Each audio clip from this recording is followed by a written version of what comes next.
everybody. In this video we are going to look at taking on the trio of sentries using the Ironclad. This is in Act 1. Things you should know about this fight is it will always start out the exact same way. The middle one will start attacking, the outside will work on their debuffs. When you go through this is really just a pace race, if you will. Focus on killing one of them as soon as you can. The smaller the deck, generally the better, because it will guarantee that you get your cards at a higher probabilistic rate, if you will. The goal here is to hopefully get in synergy with their rotation between their attack and their debuff, so that you can attack on the lighter turns and then defend on the two outer turns. So obviously if you have better cards, great. But otherwise it comes down to just a basic premise of block when you need to block, attack when you need to attack. And the fewer cards you have, the more likely you're going to get the cards that you want, especially if you only have the starting deck of 10, because half of them are defense cards.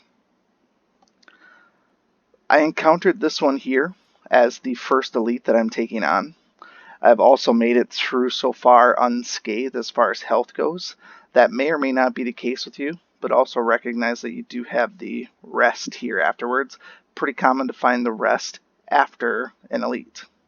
So I'm going to use that to my advantage and know that I have some health to work with. Not all of these elites can get by without taking any damage. So if you're trying to do this without taking any damage, there are certain decks that can do it, and you definitely need some better cards to do so. But the goal of this shouldn't be to take no damage, but it should be to mitigate the damage. And that generally means use your potions as well. You obviously can't take these with you, so you want to make sure that you're using these to the best of your advantage.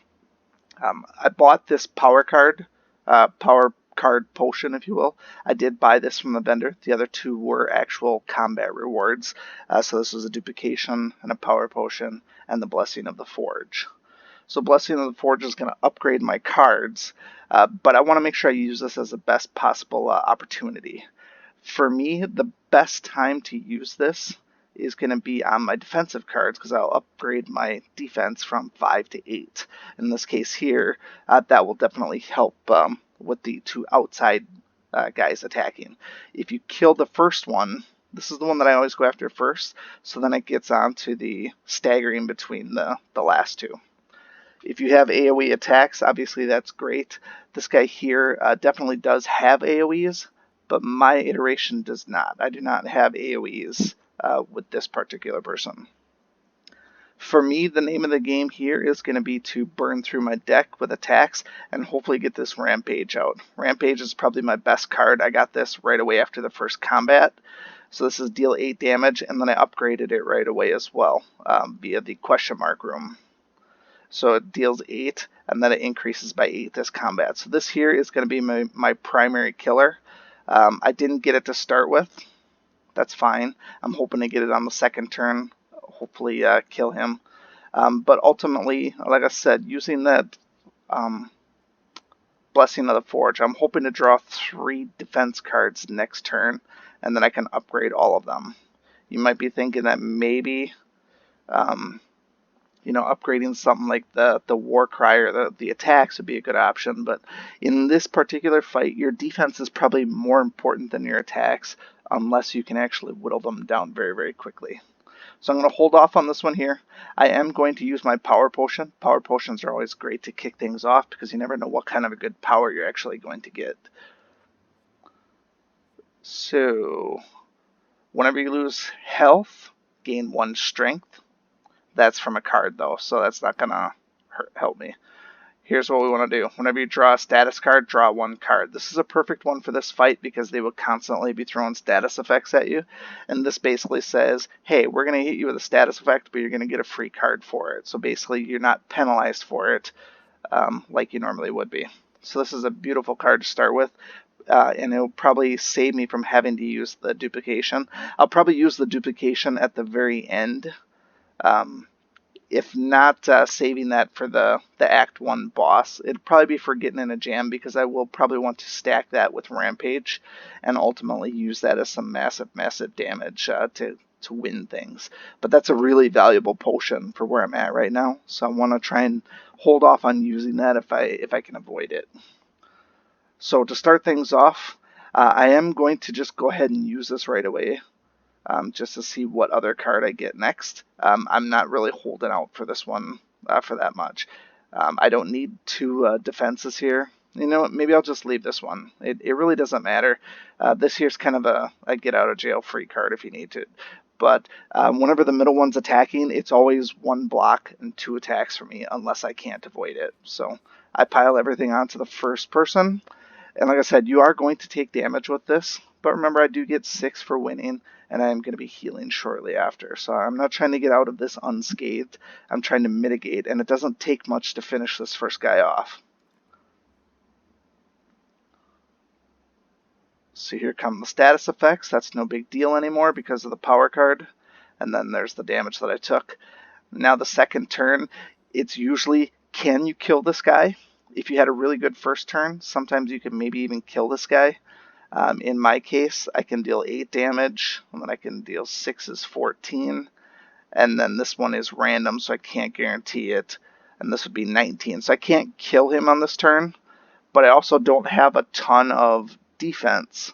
So I'm going to do 2 things. I'm going to whittle him down, but I'm going to use Iron Wave, get a little bit of block, and then my other block, and then hopefully I'll kill him on the next turn. So I'll take 8 total damage here, plus the previous 4. That actually isn't too bad to start things off before I get down to just the last 2.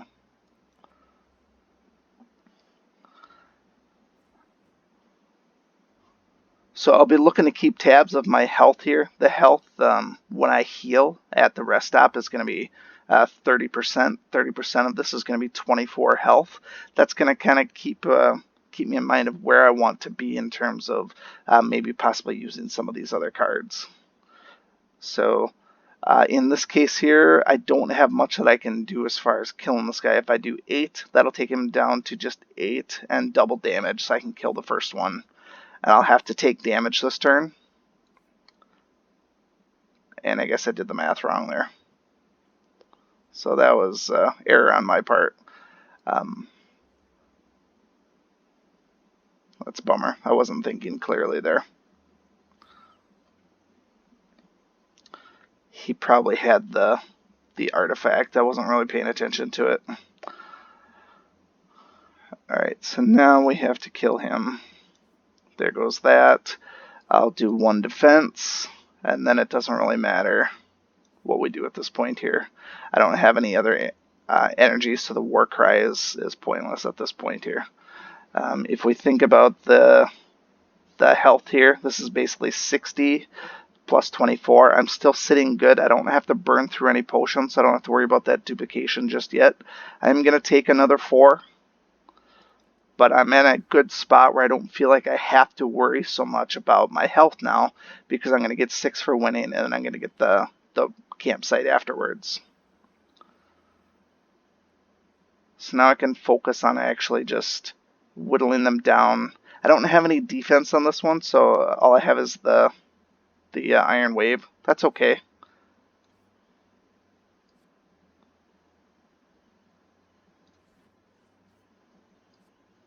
Take this guy just down to the very last piece. I'll kill him on the next turn, and I'll take just a little bit more damage here unless I get dual block cards.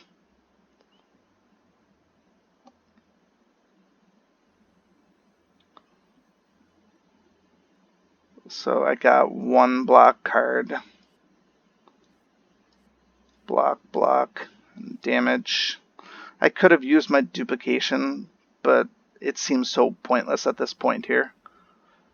Because I am going to get out of this in a pretty good position. I'll be below max health, but all in all, this I think was a pretty good showing. There's all my defense cards all in one, so I'm going to do my war cry now just because the fight is almost over, just to see if I would get anything good.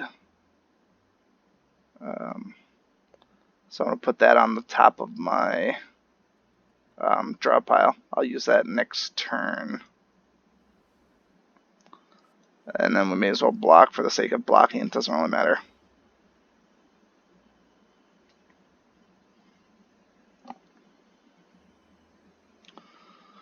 Alright, so we can do, he still has an artifact, so that doesn't help us all. I still don't get any defense now, that's a real bummer. I guess all we can do is attack. Yeah, the way that I lost my defense cards before, when I lost all of them in one turn, that really, it's bad RNG. That's part of the fun of this game, is the RNG, but sometimes it really does you dirty. Now he's dead. So get 6, that'll take me to 44, and then 24 will put me up to 68. Start combat with 10 block, always a good one. Distilled Chaos is okay for a small deck. I don't like it for big decks where it's actually chaos, but that's okay. And then rewards, Flame Barrier is a great one for any run you're using with Ironclad. I recommend this card all the time. If you can get it, take it, because the block is good, and it gives you basically thorn damage. So take it. And so when you rest here, puts me back up to 68. Not the greatest, but with a couple of good fights, I can definitely recover from that and be on my way. If you have any questions, comments, concerns, feel free to leave them below. Otherwise, thanks for stopping by. Thank you so much for watching this video and supporting my channel. If you like this video, please show your continued support by hitting that like button, and be sure to check out both my YouTube channels for new content all the time. And always remember, peace is a lie, there's only passion. We'll see you next time.